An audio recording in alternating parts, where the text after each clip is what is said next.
Frederick Douglass was born in the year, sometime near 1818. He was the son of Harriet Bailey and some white guy. Goo goo gaga.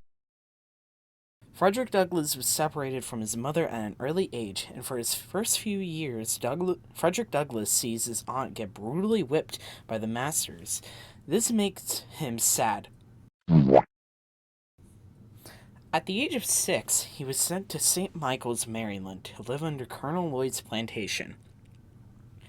During his time there, Frederick Douglass sees children without clothing due to allowance issues, slaves being cheerful about going to the great house because it was considered a privilege, said slaves singing happy or sad songs, which, after knowing the meaning, makes Frederick Douglass cry while thinking of the songs, slaves being tested by their masters to see if they will praise them, slaves arguing on who has a better master, and even slaves being killed by their masters.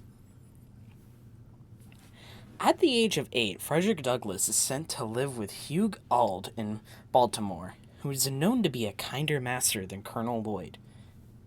When living with Master Hugh, his wife, Mrs. Auld, begins teaching Frederick Douglass how to read, but the teachings are shut down by Master Hugh, and soon directly by Mrs. Auld, forcing Frederick Douglass to have white children teach him how to read and write.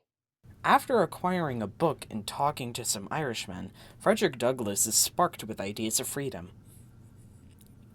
Frederick Douglass's time with Hugh Auld is cut short because Captain Anthony and his youngest child died, causing all of his property and his slaves to go to his last two children. So Frederick Douglass is sent back to get evaluated, and he is sent back to Mr. Auld in Baltimore. Shortly after being moved, the remaining two children die, and ownership goes to mainly strangers, one of which is Thomas Auld.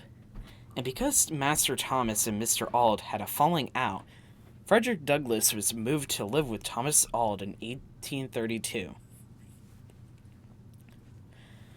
While with Master Thomas, Frederick Douglass finds that Thomas has no redeeming qualities, even letting some of the horses go off property just so he can get a meal.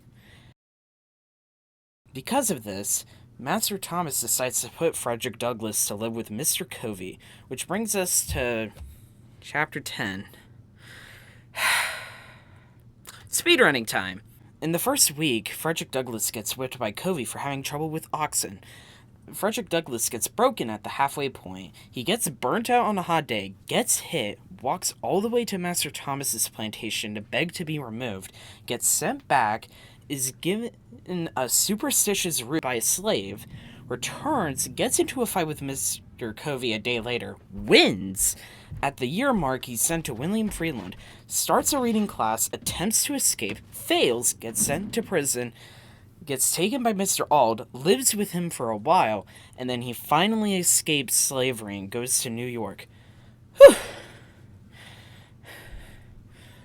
Okay, yeah, that's it.